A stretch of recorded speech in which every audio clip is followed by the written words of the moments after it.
أعوذ بالله من الشيطان الرجيم بسم الله الرحمن الرحيم الحمد لله رب العالمين اللهم صل على سيدنا محمد وعلى آل سيدنا محمد وبارك وسلم نحمده ونصلي على رسوله الكريم أما بعد. எல்லாம் வல்ல அல்லாஹ் சுப்ஹானஹு தஆலாவின் அளப்பெரும் கிருபை ரஹ்மத் கொண்டும் பெருமானா ஸல்லல்லாஹு அலைஹி வஸல்லம் அவங்களுடைய துஆ பரக்கத் கொண்டும் ஆரம்பம் செய்கின்றேன். அஸ்ஸலாமு அலைக்கும் வரஹ்மத்துல்லாஹி வபரகாத்துஹு. அல்ஹம்துலில்லாஹ். காலல்லாஹு தஆலா ஃபில் குர்ஆனில் ஹக்கீம் வல் ஃபுர்கானில் மஜீத். பிஸ்மில்லாஹிர் ரஹ்மானிர் ரஹீம். ரப்பனா அஸ்ரிஃப் அன்னா அஸாப ஜஹன்னம் இன்ன அஸாபஹா கான கராமா இன்னஹா சாஅத் முஸ்தகர்ரம் வ முகாமா. சதகல்லாஹுல் அலியுல் அலீம். அல்ஹம்துலில்லாஹ். இந்த கடைசி 10 ரமலானுடைய இரவுகள் நம்மளை விட்டு ரொம்ப வேகமாக கடந்துக்கிட்டு இருக்குமா? இன்ஷா அல்லாஹ் நம்ம 28ல் இருக்கோம். நாளைக்கு 29. அது ஷக்குடைய ஒரு நாளாக இருக்குது. இந்த கடைசி நாளில் நம்ம ரொம்ப அதிகமாக துவா செய்ய வேண்டியது, அல்லாஹ் என் நரகத்தை விட்டு எங்களை விடுதலை செஞ்சிடியா அல்லாஹ், அது எங்களால் தாங்க முடியாத வேதனை ரஹ்மானே. ஏன்னா அல்லாஹு தாலா நேசிக்கக்கூடிய அடியார்களுக்கு கொடுக்கக்கூடிய இன்பங்களும் அலாதியானதுமா. எவ்வளோ இன்பங்களை கொடுக்குறான்னு சொன்னா, அல்லாஹ்வுடைய பாதையில ஷஹீத் ஆகுறாங்க பார்த்தீங்களா? நம்ம இப்போ போர்க்களத்துல, உலகம் போர்க்களத்துல இருக்கிற நேரத்தில் அடிக்கடி ஷஹீதுகளுடைய செய்திகளை கேள்விப்படுறோம். மனசு ஒரு பக்கம் வேதனையா இருந்தாலும் அந்த மறுமையில கிடைக்கக்கூடிய அந்த இன்பங்களை நினைக்கிறப்போ மாஷா அல்லாஹ், அல்லாஹ் அந்த அந்த சந்தோஷத்தை அனுபவிக்க அவங்க போயிட்டாங்க அப்படின்னு மனசுக்கு ஒரு திருப்தி வருதுமா. எப்பேற்பட்ட இன்பமாக அது இருக்குன்னு சொன்னா, ஷஹீதுகள் மறுமை நாள்ல அல்லாஹு தாலாவுடைய அவங்க மௌத்தா போறாங்கல்லம்மா. இப்போ மௌத்தா போன உடனே அவங்களுடைய உடலை மண் அரிக்காது. மண்ணுக்கு அது தின்னக்கூடிய ஆற்றல் அல்லாவும் தடுத்துருவான். அது அவங்கள கண்ணியப்படுத்தும். அந்த உயிர் என்ன செய்யுமோ, ஒரு பச்சை பறவையா மாற்றப்படுமா அந்த உயிர், அவங்களுடைய உயிர். மாஷா அல்லா. அது அது பறவையெல்லாம் எல்லா இடத்துலையும் பறந்துட்டு எங்க அடையும், ஒரு மரத்துல அடையும் இல்லம்மா. அது மாதிரி அது அடையக்கூடிய இடம் அல்லாஹ்வுடைய அர்ஷு. அதுவே எவ்வளோ அழகா இருக்குமோ, எவ்வளோ பிரம்மாண்டமா இருக்குமோ. அந்த அரிசுக்கு கீழே அலங்கார விளக்குகள் இருக்குமா. அது என்ன அழகோ, கற்பனையே பண்ண முடியலம்மா சில விஷயங்கள்ல. அந்த அலங்கார விளக்குகள்ல அப்படியே அடையுமா. சுத்தி திரிஞ்சிட்டு அந்த பறவைகள் அப்படியே அடையுமா. அல்லாஹ் அது அந்த அவ்வளோ சந்தோஷத்தை கொடுத்தால அதோட விட மாட்டானா. அந்த உயிர்களை கூப்பிட்டு கேட்பானா. பச்சை பறவைகளாக இருக்குமா, பசிந்த பறவைகளாக அடையுமா. அல்லாஹ் அதை கூப்பிட்டு கேட்பானா, உங்களுக்கு ஏதாவது இன்னும் வேணுமா, உங்களுக்கு ஏதாவது இன்னும் வேணுமா, உங்களுக்கு ஏதாவது இன்னும் வேணுமா அப்படின்னு கேட்குறப்போ அவங்க சொல்லுவாங்களா, அல்லாஹ் எல்லா சந்தோஷமும் எங்களுக்கு இருக்கு ரஹ்மானே அப்படின்னு சொல்லுவாங்களாம். அல்லாஹ் மறுபடியும் கேட்குறப்ப அவங்க சொல்லுவாங்களாம், யா அல்லாஹ் எங்களுக்குன்னு ஆசைன்னு ஒன்று இருக்குன்னா ஒரே ஒரு ஆசை தான். நீ உன்னுடைய பாதையில உயிர் விட்டது தானே இவ்வளவு பெரிய அன்பு எங்க மேல காட்டுற. நாங்க இன்னொரு தடவை உலகத்துக்கு போகணும், நாங்க இன்னொரு தடவை உனக்காக உயிர் கொடுக்கணும், மறுபடியும் நாங்க வரணும், அதைத்தான் ஆசைப்படுறோம் அப்படின்னு சொல்லுவாங்க. அந்த மாதிரி அல்லாஹ் நல்லடியார்களுக்கு காட்டக்கூடிய சந்தோஷம் இருக்கு பார்த்தீங்களா, அவன் கொடுக்கக்கூடிய இன்பங்கள்லாம் நம்மளால கணக்கிடவே பண்ண முடியாதுமா. சொர்க்கத்தை சும்மா சொல்றோம், அப்படி இருக்கும் இப்படி இருக்கும், வீடு அந்த அருவிகள் எல்லாமே சொல்றோம். அந்த தங்க கட்டில்கள்ல உட்காந்து ஒருத்தர், இப்ப நம்மளுக்குலாம் கொஞ்ச நேரம் ஒருத்தர் பார்த்தாலே கண்ணு சிமிட்டிடும், போர் அடிச்சிடும். என்னடா அதை பார்த்துட்டு இருக்கோம் அப்படின்னு சொல்லிட்டு ஒருத்தர் ஏதோ ரொம்ப அழகான திகட்டிடும். ஆனா ஒருவரை ஒருவர் பார்த்து கொண்டே இருப்பாள். அந்த சீன் தான் ரொம்ப நல்லா இருக்குமா. தங்க கட்டிலில் அமர்ந்து ஒருவரை ஒருவர் முன்னோக்கியவர்களாகவே காலங்கள் கடந்து போயிருமா, அழுத்தே போகாதான். அதெல்லாம் எவ்வளவு சந்தோஷம், எப்படிப்பட்ட சந்தோஷம் நமக்கு தெரியவே இல்லைம்மா. அது மாஷா அல்லா. இங்க இருக்க உடைகளுக்கு நம்ம இவ்வளவு ஆசைப்படுறோம். சுந்து சிஸ்தபரக்குங்கிற ஆடை எப்படி இருக்குமோ, சகாகும் ரப்புகும் ஷராபன் தொஹூரா, அல்லாஹ் குரான்னு சொல்றான். அவனே அந்த அடியார்களுக்கு ஊட்டி விடுவானா பானத்தை. அந்த பானம் எவ்வளவு ருசியா இருக்குமோ தெரியாது.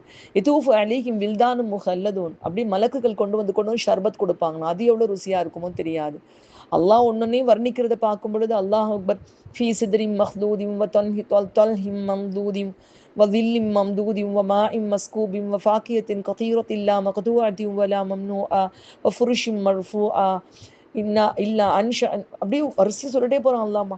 முள் இல்லாத இழந்த மரம் இருக்குமா. இழந்த மரம் நம்ம இங்க பாக்குறோம், முள் இருக்கும்ல, முள்ளே இருக்காது. அது அது இழந்த மரம்னு சொல்றான். அது என்ன டேஸ்டா இருக்குமோ. குலை குலையாக தொங்கக்கூடிய வாழை மரங்கள், அதனுடைய நீண்ட நிழல், அல்லாஹ் சொல்றான். எப்படி எல்லாம் இது எல்லாத்துலயும் இருப்பாங்க அப்படின்னு சொல்லிட்டு அல்லாஹ் சொல்லி காமிக்கிறான். இப்ப சொர்க்கம் ரொம்ப அலாதியான சந்தோஷமானது. நம்ம அதை அல்லாஹ் கிட்ட கேட்கிறோம். ஆனா நரகம் எப்படிப்பட்டது, அதையும் நம்ம நினைச்சுட்டே இருக்கணுமா. பெரியார்கள் என்ன செய்வாங்களா, ஏதாவது பாவம் மனசுல என்ன வந்துச்சுன்னா தங்களுடைய விரல்களை நெருப்புல கொண்டு வச்சுட்டு சொல்லுவாங்க தனக்குத்தானே, இந்த நெருப்பையே உன்னால தாங்க முடியல. நரகத்தினுடைய நெருப்பு 70 முறை கழுவப்பட்டு தான் பூமிக்கு கொடுக்கப்பட்டது. அதுவே இவ்வளவு சூடாக இருக்குன்னா இதை விட 70 மடங்கு அதிகமான நரக நெருப்பு எப்படி இருக்கும்னு பாரு. நரகம் ஒரு 1000 வருடங்கள் எரிக்கப்பட்டு சிகப்பானதாமா. மறு 1000 வருடம் எரிக்கப்பட்டு மஞ்சளானதாம். மறு 1000 வருடம் எரிக்கப்பட்டு கருப்பு புகை கலந்த மண்டலமாக இருக்கு. நரகவாதிகள் அனுபவிக்கக்கூடிய பெரிய கொடுமை என்ன, வெறும் சூடு மட்டும் கிடையாதுமா, புகை மண்டலமும் அவங்களை சூழ்ந்து கொள்ளும். லா பாரிதும் வலா கரீம், அவ்வளோ மோசமானது அல்லாஹ் சொல்லி காமிக்கிறான். அப்போ அல்லாஹ் சொல்லி நம்மள துவா கேட்க சொல்றான். அல்லாஹ் கொஞ்ச நேரம் கூட என்னைய வந்து நரகத்துல போட்டுறாத அல்லாஹ், ஒரு சாத் நேரம் கூட, அது கூட எங்களால தாங்க முடியாது ரஹ்மானே அப்படின்னு சொல்லிட்டு அல்லாஹ் வந்து எச்சரிக்கிறாமா. இன்னைக்கு நம்ம நம்ம நரக விடுதலையை பத்தி அல்லாஹ் கிட்ட கேட்டுட்டு இருக்காது. சொர்க்கத்தை நம்ம அல்லாஹ் கிட்ட கேட்கிறோம். அது நபிசாசம் புத்திசாலித்தனமா கேளுங்கிறாங்க. சொர்க்கம் வேணும்னு கேட்டுறாதீங்க. அல்லாஹும் அதுஹில்னா ஃபி ஜன்னத்தல் ஃபிர்தௌஸ்ன்னு கேளுங்க. ஜன்னத்துல் ஃபிர்தௌஸ்ல நுழையவை ரப்புன்னு கேளுங்க. அவங்களே அப்படி சொல்லியிருக்காங்கன்னா அது எவ்வளோ அழகான சொர்க்கமாக இருக்குமோ, அதுல எப்படிப்பட்ட இன்பங்கள் இருக்குமோ. ஆனா நம்ம வந்துமா எல்லாத்தையும் உலகத்தை வச்சே கம்பேர் பண்றோம். நம்ம வீடுனா அப்படி ஒரு வீடு, ஜன்னல் வச்சு வாசல், இதெல்லாம் கிடையாது. உயிர் வாழக்கூடிய இடம் அது. இது உடல் வாழக்கூடிய இடம், அது உயிர் வாழக்கூடிய இடம். உயிரே எப்படி இருக்கும் நமக்கு தெரியாது. அது கருப்பா சிவப்பா குட்டையா எப்படி தெரியாது. அது தெரியாத அந்த உயிர் அனுபவிக்கக்கூடிய இன்பங்களை நம்ம உலகத்துல சொல்ற மாதிரி டிஃபைன் பண்ண முடியுமே தவிர, அங்க வந்து நம்ம வந்து இப்படித்தான் சொல்ல முடியாது. தட்டில் அல்லாஹ் சொல்றான், அற்றுப்போகாத பழங்கள் வரும். 5 பழம் வரும். ஒன்ன சாப்பிட்டாலும் 5 5ஆவே இருக்கும், குறையவே குறையாது. 5 5ஆவே இருக்கும், அது அப்படியே இருக்கும். மாஷா அல்லாஹ். அப்படிப்பட்ட இன்பங்கள் நிறைந்ததாக சொர்க்கம் இருக்கும். மாஷா அல்லாஹ். நம்ம சில கேள்விகள் வந்து விதண்டாவாதமான கேள்விகளா இருக்கும்மா. நம்ம புதூர்ல வாழ்ந்த ஹஸ்ரத் தானா அவங்கம்மா. அவங்களுடைய அவங்கள பத்தி நான் வரலாறு படிச்சப்போ சொல்லப்பட்டதுமா. அவங்க கிட்ட இந்த டிபேட் வைப்பாங்க அந்த காலத்துல. வேணும்னே வந்து கொஸ்டின் பண்ணுவாங்க.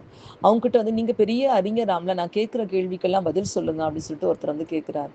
என்ன கேள்வி அப்படின்னு சொல்லி கேட்டோம்னா, அவர் ஃபர்ஸ்ட் கேள்வி கேட்கிறாரு, மனுஷன் வந்து களிமண்ணால படைக்கப்பட்டவன், அவனை வந்து நெருப்புல போட்டா சுடும், ஓகே நமக்கு வேதனை சரியா இருக்கும்னு நினைக்கலாம். ஆனா வந்து ஷைத்தான் நெருப்புல படைக்கப்பட்டவன் தானே, அவனை எப்படி நெருப்புல அல்லாஹ் எரிப்பான்? நெருப்பு எப்படி நெருப்பை எரிக்கும்? அவனே ஒரு நெருப்பு, நெருப்பு எப்படி நெருப்பை எரிக்கும் அப்படி சொல்லிட்டு கேட்குறான். அப்புறம் கேட்குறான் வந்து, அல்லாஹ் வந்து சொர்க்கத்துல எல்லாம் பாத்ரூம் போகவே போகாதாமே, அது எப்படி போகாது? சாப்பிட, அதுவும் சொர்க்கத்திலையும் போய் தான் கறி திங்குறீங்க, பழம் திங்குறீங்க, இப்படித்தானே உங்களோட இஸ்லாம் சொல்லுது. அப்ப பாத்ரூம் போறதுக்குலாம் எங்க போவீங்க? அங்க என்ன கக்கூசா கட்டி வச்சிருக்கான் அல்லாஹ்? 2வது கேள்வி. அங்க என்ன வச்சிருக்கான் அல்லாஹ் சொல்லுங்க பார்ப்போம் அப்படின்னு சொல்லி கேட்குறான். 3வது கேள்வி கேட்குறான், இந்த கடலை எல்லாம் அல்லாஹ் வந்து தோண்டி தானே, குழி தோண்டி தானே அல்லாஹ் வந்து கடல் தண்ணி நிறைச்சு வச்சிருக்கான். அது தோண்டின மண்ணையெல்லாம் அல்லாஹ் எங்க கொட்டி வச்சிருக்கான் அப்படின்னு சொல்லிட்டு கேட்டாராம். 3 கேள்வி கேட்டு உட்காந்துருக்காரு. அப்ப என்ன செஞ்சாரா அவருமா, ஃபர்ஸ்ட் ஒரு கேள்விக்கு பதில் சொல்றாரு. என்ன சொல்றாரு, ஒரு களிமண் உருண்டை எடுத்தார். எடுத்தோன்னே எடுத்து அம்மாக்கரை இருக்கும்ல, களிமண் கிடக்கும்ல, இந்த உருண்டை எடுத்து நேரா அவன் மண்டையை தூக்கி வீசி எறிஞ்சாராம். மண்டையில அடிபட்டுருச்சாரு. ஏயா கேள்வி கேட்டா ஏன் அடிக்க வர்ற அப்படின்னு கேட்டாராம். அப்ப அவர் கேட்டிருக்கார், நீ எதுல படைக்கப்பட்டவன் சொன்ன? மண்ணில் படைக்கப்பட்டவன் தான். மண்ணில் படைக்கப்பட்ட உன்னை மண்ணால் அடிச்சப்ப வலிச்சுச்சுல்ல, அது மாதிரிதான் நெருப்புல படைக்கப்பட்ட ஷைத்தானை நெருப்புனால வேதனை பண்ண அல்லாஹ்வால முடியும் அப்படின்றாரு. ஃபர்ஸ்ட் கேள்விக்கு பதில் கிடைச்சிருச்சு. 2வது கேள்விக்கு, அவ சாப்பிட்டா கண்டிப்பா கக்கூஸ் போய் தான் தீரணும் அப்படிதானே நீ சொல்ற? நீ உங்க அம்மா வயசுல எத்தனை மாசம் இருந்த? 10 மாசம் இருந்தேன். உங்க அம்மா வயித்துல இருக்கப்ப எங்க கக்கூஸ் இருந்துச்சு உனக்கு? சாப்பிட்டில்ல, சாப்பிடாம செத்து போயிருப்பில்ல, அம்மா வயித்துல இல்லாம தொப்புள் கொடி மூலம் சாப்பாடு உள்ள போச்சுல, போச்சு. எங்க கக்கூஸ் போச்சு போன? கக்கூஸ்லாம் இல்ல அம்மா வயித்துல. குழந்தை வெளியே வந்திருந்தானமா, அது அது சொல்லுவாங்க காட்டு மலம்னு சொல்லுவாங்க. அப்பதான் போகும். அது வரைக்கும் 10 மாசம் சாப்பிட்டு தானே இருக்குது. தொப்புள் கொடி மூலமா எல்லாமே போய் தானே இருக்கு. அது எங்க போன? போகல. அது மாதிரிதான் மறுமை நாள்ல என்ன சாப்பிட்டாலும், எப்படி வந்து அல்லாஹ் 10 மாசம் கர்ப்பப்பையில கழிவு வெளியாம அல்லாஹ் பாதுகாத்தானோ, அது மாதிரி மறுமை நாள்ல அல்லாஹு தாலா அந்த சாப்பிடக்கூடிய உணவுகள் கஸ்தூரி மனம் மிக்க வியர்வையாக அல்லாஹ் வெளியாக்கிடுவான். எல்லாத்துக்கும் விடை இஸ்லாத்துல இருக்கு அப்படின்னு சொல்லி சொன்னார். அடுத்த கொஸ்டின் கேட்டதுக்கு, வண்டியில கடப்பாரை வச்சு கடப்பாரை தூக்குனாராம். அவருக்கு பயம் வந்துருச்சு. அவருக்கு ஓட பார்த்தார். நில்லு, எனக்கு பதில் சொல்ல தான் தூக்குனேன் அப்படின்ட்டு ஓங்கி பூமியில குத்துனாராம். குத்தி இப்படி ஒரு ஆட்டினாராம். ஆட்டி முடிச்சு கடப்பாரை தூக்கிட்டாராம். குனிஞ்சு பாருங்க, என்ன விழுந்திருக்கு? குழி விழுந்திருக்கு. மண்ணை தூக்கி எங்க கொட்டினேன்? எங்கேயும் கொட்டல. என்னாலே இவ்வளவு செய்ய முடியுதுன்னா அல்லாஹ்வால செய்ய முடியாதா? குழி தோண்டினா மண்ணை தூக்கி கொட்டணும்னு அவசியம் கிடையாது. குழி தோண்டினாலும் அங்க மண் இல்லாமே குழி தோண்ட முடியும். புரியுதா அப்படின்னு கேட்டாராம். புரியுதுன்ட்டு அமைதியா போயிட்டாராம். இந்த மாதிரி பல கேள்விகள் வந்து நமக்கு அந்த மறுமை நாளுடைய நிறைய விஷயங்களுக்கு யோசிச்சு பார்த்தோம்னு சொன்னா, இந்த உலகத்துல வரக்கூடிய வாழ்க்கையை வச்சு நம்ம வந்து அதோட விடை கண்டுபிடிக்க முடியாதுமா. அதோடைய விடை அலாதியான விடை. அங்க எப்படி இருக்கும் அப்படின்னு சொல்லி சொன்ன நரகத்தை பத்தி மட்டும் ஒரு சில விஷயங்கள், ஏன்னா நரக விடுதலையை அல்லாட்ட கேட்கிறோமா, அது அச்சம் தரக்கூடிய ஒரு விஷயம். நரகத்தின் மிக கடினமான வேதனை எதுவா இருக்கும், மிக லேசான வேதனை எதுவா இருக்கும், அதை மட்டும் நம்ம பார்ப்போமா. நரகத்தினுடைய ரொம்ப கடுமையான வேதனையாக ஹதீஸ்கள் எல்லாமே சொல்றது ஜஹன்னத்துடைய வேதனை தான் ரொம்ப கடினமாக இருக்கும். நான் அன்னைக்கே சொன்னேன், அதை வந்து அல்லாஹ் வந்து கேள்வி கேட்கிறப்ப ஜஹன்னத்தை கொண்டு நிறுத்திடுவான்னு சொல்றாங்க. ரொம்ப பயங்கரமான வேதனை ஜஹன்னம்ல இருக்குமாமா. அல்லாஹ் தாலா சொல்றான், ஹுதூஹு ஃபஅதிலூஹு இலா சவாஇ ஜஹன்னம் இலா சவாஇ ஜஹீம். ஜஹீம் ஒவ்வொரு நரகத்தை பத்தியும் அல்லாஹ் சொல்றான். நீ கொண்டு போய் தள்ளு அப்படின்னு சொல்லிடுவோம். நரக ஜஹீம் ஜஹன்னம் பத்தி சொல்றான், ஜஹீம் பத்தி சொல்றான், பல நரகங்களை பத்தி அல்லாஹ் சொல்றான். பிடி அவன் நரகவாதியை பிடி, அவனை கொண்டு போய் இலா சவாஇல் ஜஹீம் சும்ம சுப்பு ஃபௌக ரஸிஹி மின் அதாபில் ஹமீம். அங்க இருக்கிற ஜஹீம்ல வந்து தண்ணி கொதிச்சுக்கிட்டே இருக்குமா, பயங்கர கொதிப்பு. அந்த கொதிக்கிற தண்ணி அவன் தலைமையில கொட்டு. ஜுக் அதோட ஏவன் கேள்வி கேட்பான். நம்ம சொல்லணும் ஏவன் கேள்வி கேட்கறாங்கன்னு சொல்லுவாங்கல்ல, கொடுத்துட்டு ஏன் இப்படி ஏவன் கேள்வி கேட்கிற, அது மாதிரி கேட்பான. ஜுக் இன்னக்கு அந்தல் அசீசுல் கரீம், நல்லா சுவைச்சு பாரு, நீதான் உலகத்துல ரொம்ப பெரிய ஆள்னு சொல்லிக்கிட்டியே. கொடுமையான வார்த்தைகள்மா இந்த வார்த்தைகள் எல்லாம். அல்லாஹ் பாதுகாக்கணும் தாயே. இதுல வந்து ரொம்ப கொடுமையான தண்டனை ஜஹன்னம்ல தான் இருக்குமாமா. அது என்னென்ன தண்டனை இருக்குன்னு சொல்றாங்கன்னாமா, அங்க இருக்கக்கூடிய தேள்கள் பாம்புகள் கோவேரி கழுத அளவுக்கு தேள்கள் இருக்குமா. நவுதுபில்லா. நானே நினைப்பேம்மா, எதுக்கு எல்லாம் தேள் பாம்பெல்லாம் படைச்சான்? சம்பந்தமே இல்லை. நம்ம மனுஷனை படைச்சா ஆடு மாடு நமக்கு சாப்பிட்றதுக்கு, எதையோ ஒன்று படைச்ச தேள் பாம்பெல்லாம் எதுக்கு அப்படின்னு சொன்னா சயின்டிபிக்கலா சொல்றாங்க, விஷ ஜந்துக்கள் இருக்கிறதுனால காற்றின் விஷத்தன்மை உறிஞ்சப்படுதுங்கிறாங்க. வல்லாஹ் அதை நம்ம போக வேண்டாமா. ஒருவேளை தேழு பாம்பெல்லாம் உலகத்துல இல்லாம இருந்தா வறுமையில போய் தேழு பாம்பை பார்த்தா ஐயோ இப்படிலாம் தேழு பாம்பு இருக்குன்னு நினைச்சா நாங்க உலகத்தை நல்லது செஞ்சிருப்போம்னு சொல்லிடுவோமோ அப்படிங்கிறதுக்கா மாடல் காமிக்கிறான்ல உலகத்துல. அனகொண்டாவெல்லாம் பாக்குறோம். அனகொண்டாஸ், பெரிய பெரிய அனகொண்டா, மாஷா அல்லாஹ், திமிங்கலங்கள், முதலைகள், அல்லாஹு அக்பர், நம்ம எல்லாம் காமிச்சிட்டு இது எல்லாத்தையும் உலகத்துல பார்த்ததானே இதெல்லாம் நடுக்கத்துல இருக்குன்னு நான் சொன்னேன்ல. ஆனா பல மடங்காக இருக்கும். கோவேரி கழுதி அளவுக்கு தேள்கள் இருக்கும் அம்மா. அதே மாதிரி அந்த ஒரு பாம்பினுடைய பிடித்த ஒட்டகத்தினுடைய கழுத்து பருமன் இருக்குமா, உடம்பு இன்னும் அதை விட எவ்வளவு பெருசா இருக்குமோ தெரியாதுமா. அது ஒரு தடவை கொத்திட்டா அதனுடைய வேதனை 40 வருஷத்துக்கு இருக்குமா. அல்லாஹு அக்பர். தேள் கடிலாம் கடிச்சு முடிச்சோன்னா கொஞ்ச நேரத்துக்கு துடியா துடிச்சிருவாங்க. தேளெல்லாம் கடிச்சா, பாம்பு கடிச்சா உடனே ஹாஸ்பிட்டல் போயிடணும். பெரும்பாலும் தேள் கடியை வந்து அந்த காலத்துல ஓட்டு வீட்டுல உள்ளவங்க அனுபவிச்சிருப்பாங்க. தேள் கடிச்சா துடியா துடிச்சிருவாங்க உடனே. அது உடனே துடிச்சிட்டு உடனே போய் அதுக்கு வந்துருச்சு என்னமோ பண்ணி மருந்தை போட்டு அதை போட்டு ஊசியை போட்டு சரி பண்ணிடுவோம். அது கொஞ்ச நேரமே அவ்வளோ துடிப்பா இருக்கும். நான் ஒரு தடவை கொட்டுச்சுன்னா 40 வருஷம் வேதனையா இருக்குன்னா, அது கொட்டிக்கிட்டே இருந்தா எவ்வளோ வேதனை நம்மளால அனுபவிக்க முடியும். மவுத்தும் வராது. அங்கதானே பிரச்சனைமா. அந்த ஜஹீமுடைய ஜஹன்னம் நரக வேதனைகளை இந்த மிருகங்களுடைய வேதனைகளை சொல்லி காமிக்கிறாங்க.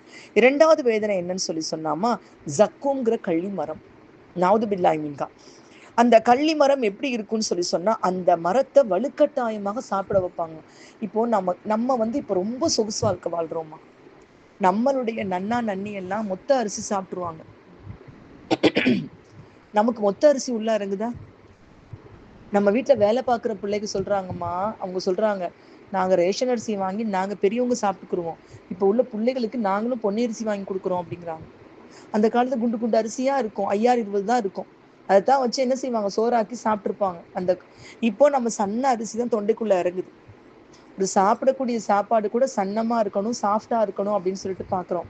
ஆனா அந்த ஜக்கும் கள்ளி மரம், இப்ப ரோட்ல எங்கேயாவது பார்த்தா கள்ளி மரத்தை பாத்தீங்கன்னா, அதுவும் அல்ல ஒரு மாடலுக்கு உலகத்தை காமிச்சிட்டோம். சப்பாத்தி கள்ளி முள்ளு முள்ளா இருக்கும் பாத்தீங்களா, அந்த முள்ளு முள்ளா இருக்கு. எப்பயாவது மீன் முள்ளு தொண்டைக்குள்ள மாட்டி அனுபவம் இருக்காமா? மீன் முள்ளு மாட்டிடுச்சுன்னா கொஞ்ச நேரம் துடிச்சிருவோம் நம்ம. எனக்கெல்லாம் அது ஹாஸ்பிட்டல் போய் முள்ளு எடுத்த அனுபவம்லாம் இருக்குமா எனக்கு. அந்த ஒரு முள்ளு குத்திட்டாலே அவ்வளோ உயிர் போற மாதிரி ஆயிட்டு அப்புறம் ஹாஸ்பிட்டலுக்கு உடனே அத்தா கூட்டி கொண்டு போய் இது வச்சு உள்ளுக்குள்ள இருந்து எடுத்து முடிச்சதுக்கு பின்னாடியும் அந்த வீங்கின இடம் 2-3 நாள் 1 வாரம் வரைக்கும் அழுந்துக்கிட்டே இருக்கும். அவ்வளவு சிரமப்பட்ட ஞாபகம்லாம் இருக்கு. ஒரு முள்ளுக்கே அப்படி இருக்குன்னா, வெறும் முள்ளே நிறைஞ்ச ஜக்கும் கள்ளி மரம் அந்த தொண்டைக்குள்ள திணிக்கப்படும்னா எப்படி இருக்கும்? இன்ன ஷஜரத ஜக்கூம் துஆமுல் அசீம் கல் முஹ்லி யக்லி ஃபில் புத்தூன் ககலில் ஹமீம். அது ரொம்ப கடுமையான வேதனமா. அந்த கள்ளிமரம் உள்ள திணிக்கப்படுறது மட்டுமல்லாம, அது உள்ள போனோடனே அல்சர் வந்தா வயிறு கொதிக்கும் பார்த்தீங்களாம்மா. நமக்கு ரொம்ப அல்சர் ஆகும், வயிறு சூடா இருக்குன்னு சொல்லுவோம்லம்மா. அந்த உள்ள போனோடனே அது வயிற்றுக்குள்ள கொதிக்குமா. எப்படி கொதிக்கும்னு சொல்றாங்கன்னா, இப்போ தண்ணீருடைய கொதிநிலை 100 டிகிரி 100 டிகிரிமா. தண்ணீருடைய கொதிநிலை 100 டிகிரி செல்சியஸ், 100 டிகிரில தான் அதனுடைய கொதிநிலை. அதுக்கப்புறம் எவ்வளோ கொதிக்க வச்சிருந்தாலும் 100 டிகிரிக்கு 101 வரவே வராது. இது மாதிரி ஒவ்வொரு திரவத்துக்கும் ஒவ்வொரு உலோகத்துக்கும் ஒரு கொதிநிலை இருக்கும். இந்த கொதிநிலையிலே ரொம்ப அதிகபட்ச கொதிநிலை கொண்டது வந்து செம்பு. செம்பு உலோகம் இருக்கு பார்த்தீங்களா, அதுக்கு ரொம்ப அதிகமான கொதிநிலை. அல்லாஹ் தண்ணி கொதிக்கிற மாதிரி கொதிக்கும்னு சொல்லலம்மா. உருகுன செம்பு எப்படி கொதிக்குமோ அது போல அந்த ஜக்கும் கள்ளிமரம் அவனுடைய வயிற்றிலே கொதிக்கும்ங்கிறான் அல்லாஹ். இதெல்லாம் ஜஹன்னத்துடைய வேதனைகளாம். நவுதுபில்லா மின்கா. நம்ம உணவு உண்ணும் பொழுதே எப்படி பார்த்து பார்த்து சாப்பிடணும்னு நினைக்கிறோம். நம்ம நினைக்கலாம் இது எங்களுக்கா யாருக்கோ அப்படின்னு நினைக்க கூடாதுமா. நம்ம ஒருத்தரும் என்ன நினைக்கணும்னா, உமர் ரலியல்லாஹு தஆலா அன்ஹு சொல்றாங்க, உலகத்துல இருக்கிற எல்லா மனுஷங்களும் சொர்க்கத்துக்கு போயிட்டாங்க, ஒரே ஒரு மனுஷன் மட்டும் நரகத்துக்கு போறான்னு அறிவிப்பு வந்தா அந்த ஒரு மனுஷன் நானா இருந்துருவனோன்னு நான் பயப்படுவேன். உலகத்துல இருக்க எல்லா மனிதரும் நரகத்துக்கு போயிட்டாங்க, ஒரே ஒரு மனுஷன் சொர்க்கத்துக்கு போறான்னா அந்த ஒரு மனுஷன் நானா இருக்கக்கூடாதுன்னு அல்லாஹ் மேல ஆதரவு வைப்பேன். அதுதான் உண்மையான இரையச்சம், உண்மையான ஆதரவு.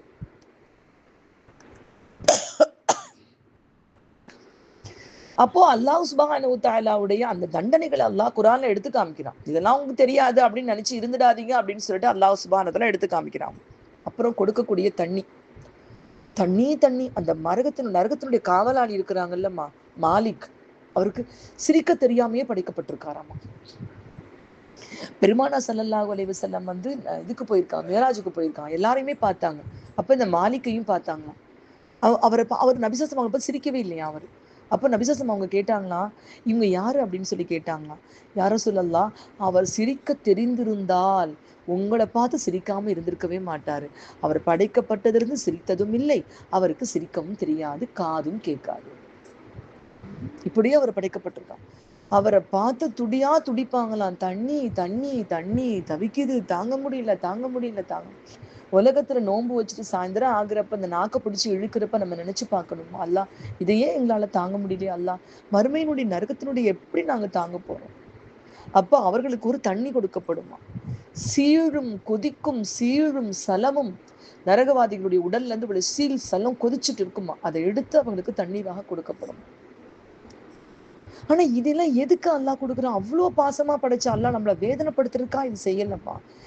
நம்ம செஞ்ச பாவம் நம்மளை துரத்துது, அவ்வளவுதான். நம்ம என்ன பண்ணணுமோ நம்மளை துரத்துது. கஸ்ஸாலி ரஹ்மத்துல்லாஹி அலைஹி உங்கள்கிட்ட ஒரு பெரிய புத்திசாலி மாதிரி ஒருத்தன் கேட்கறான், என்னமோ கபர்ல பாம்பு கொத்தும் வைக்கும்லாம் சொல்றீங்களே, நாங்களும் தான் எத்தனையோ மையத்தை புதைச்சிட்டு அடுத்த மையத்தை புதைக்கிறதுக்காக கபரை தோன்றோம், ஒரு பாம்பும் இல்லை ஒண்ணும் இல்லை, என்ன ஏமாத்துறீங்களா அப்படின்னு கேட்டேன். அவர் சொன்னாரா, அட பைத்தியக்காரா, அது கபர்ல இனிமேல் வர்ற பாம்பு தான் நினைச்சிட்டு இருக்க. பொய், புறம், கோல், வஞ்சனை, பொறாமை, தற்பெருமை, என்னென்ன பாவங்கள் உன் மனசுல நீ செய்தியோ அதெல்லாம் ஒரு ஒரு தலை கொண்ட பாம்புகளாக உருவெடுக்குது. அது உன் உள்ளத்துக்குள்ள உருவெடுத்துக்கிட்டே இருக்குது.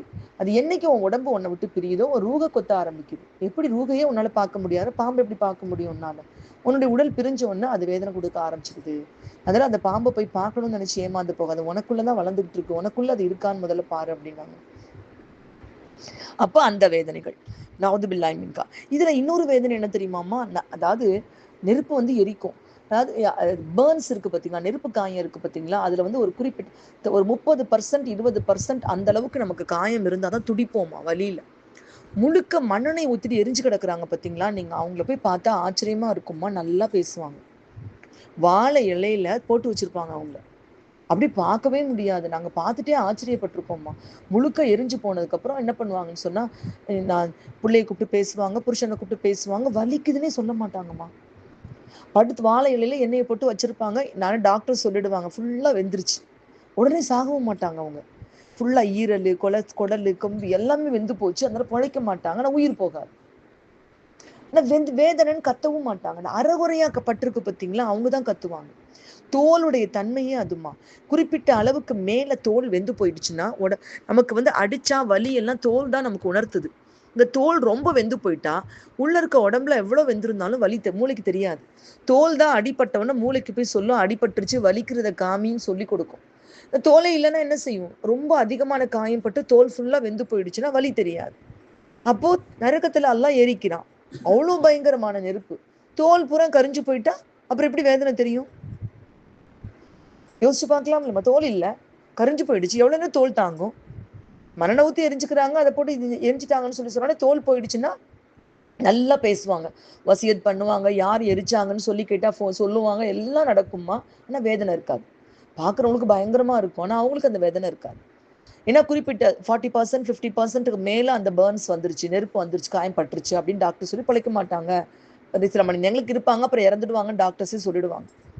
அதான் அல்லாஹ் சொல்றான், குரான்லேயே சொல்றான், இதெல்லாம் 1500 வருஷங்களுக்கு முன்னாடி தோலை பத்திலாம் யாரும் ஆராய்ச்சி பார்க்கலம்மா. இப்ப இன்னொரு விஷயம் கண்டுபிடிச்சிருக்காங்களாம். தோல் வந்து ஒரு கிட்னியாக செயல்படுதாம். தோல் வந்து கண்ணாக செயல்படுதாம். கண்ணு தெரியாதவங்களுக்கு தோல் மூலமாக ஏதாவது தோல் கலண்டு நின்று பேசும்னு குரான் சொல்லுது இல்லம்மா. தோல் மூலமாக மூளைக்கு டைரக்ட் கனெக்ஷன் கொடுத்து சுத்தி என்ன இருக்குங்கிறத அறிவிக்கக்கூடிய கருவிகள்லாம் கண்டுபிடிக்கிறாங்களாம். மாஷா அல்லாஹ். தோலை பத்தி அவ்வளோ ஆராய்ச்சி நடக்குது. ஆனா 1500 வருஷங்களுக்கு முன்னாடி அல்லாஹ் வந்து குரான்ல சொல்லியிருக்கான். எப்படின்னா, எரிஞ்சு போன தோல் மறுபடியும் புது தோல் கொடுக்கப்பட்டு கொடுக்கப்பட்டு எரிக்கப்படுவார்கள். அது ஏன் அப்ப சொன்னான்னு தெரியலம்மா. அப்போ தெரியல. கரிக்கப்பட்டு புதுத்தோல் பொருத்தப்பட்டு கரிக்கப்பட்டு புதுத்தோல் பொருத்தப்படும். அப்போ தோல் தான் நமக்கு வந்து உணர்ச்சி வலி ரிசெப்டார்ஸ் இருக்குது அப்படிங்கிறதுலாம் அப்ப கண்டுபிடிக்கல. ஆனா இப்ப சயின்ஸ் சொல்லுது. அப்ப அல்லாஹ் சொல்லியிருக்கானா என்ன அர்த்தம்? அந்த வேதனை நீங்காத வேதனையாக இருக்கும். ஒரு தோல் தான் போயிடுச்சே, அப்புறம் வலி இருக்காதுன்னு நினைச்சு நம்ம நிம்மதியா இருக்க முடியாது. மறுபடியும் என்ன செய்ய முடியும்? அந்த தோள்கள் பொருத்தப்பட்டு கொண்டே இருக்கும். உலகத்துல ரொம்ப ஈஸியா பாவம் செஞ்சிடறோம்மா. அந்த நினைப்பெல்லாம் இருக்கிறது இல்ல. அப்ப நம்ம உலகத்துல ஒரு பாவம் செய்யணும்னு நினைக்கிறப்போ என்ன செய்யணும்? அந்த வேதனையை நினைச்சு பார்க்கணும். அந்த பயங்கரமான வேதனைகளை நினைச்சு பார்க்கணும். அல்லா நாயனே, இவ்வளவு பயங்கரமான வேதனையா நாங்க எப்படி தாங்க போறோம் அப்படின்னு சொல்லி நினைச்சு பார்க்கணும். இது எல்லாமே வந்து நமக்கு வந்து சொல்றது. இதுல ஈஸியான நரகம் எதுன்னு சொல்லி கேட்டா ஹாவியா நரகம். அம்மா, எந்த நரகம்? ஹாவியா. அது கொஞ்சம் லேசா இருக்குமா. அந்த லேசா இருக்க நரகம் எப்படி இருக்குன்னு சொல்றான் அல்லாஹ். உம்முஹு ஹாவியா ஒமா அதுராக்க மாஹியா நாருன் ஹாமியா.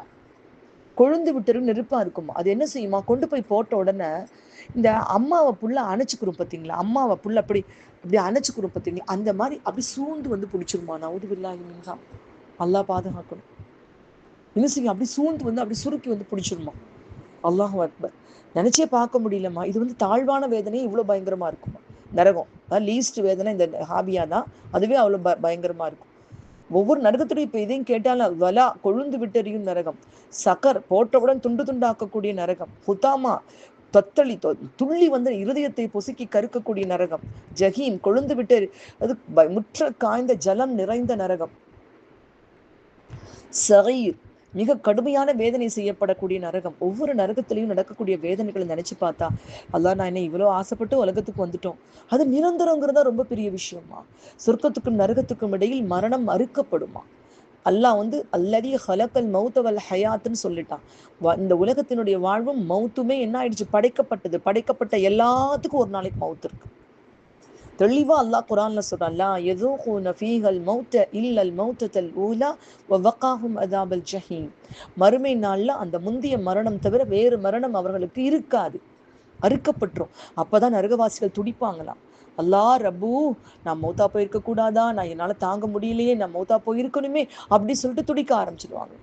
அந்த வேதனையை விட்டு நம்ம அல்லாஹ்கிட்ட பாதுகாப்பு தேட சொல்லி நமக்கு அல்லாஹ் சொல்லி காமிக்கிறான். நவுது பில்லாஹி மின்ஹா. அப்போ அல்லாஹ் அந்த லேசான வேதனை அவ்வளோ கடுமையா இருக்கும் அம்மா. அப்போ இந்த நரகத்தினுடைய விஷயங்கள் எல்லாம். அதுக்கு அடுத்தது நரகத்தினுடைய கடைசி தரமான வேதனை எப்படி இருக்குன்னு ஹதீஸ்கள் மூலமாக கிடைக்குதுமா.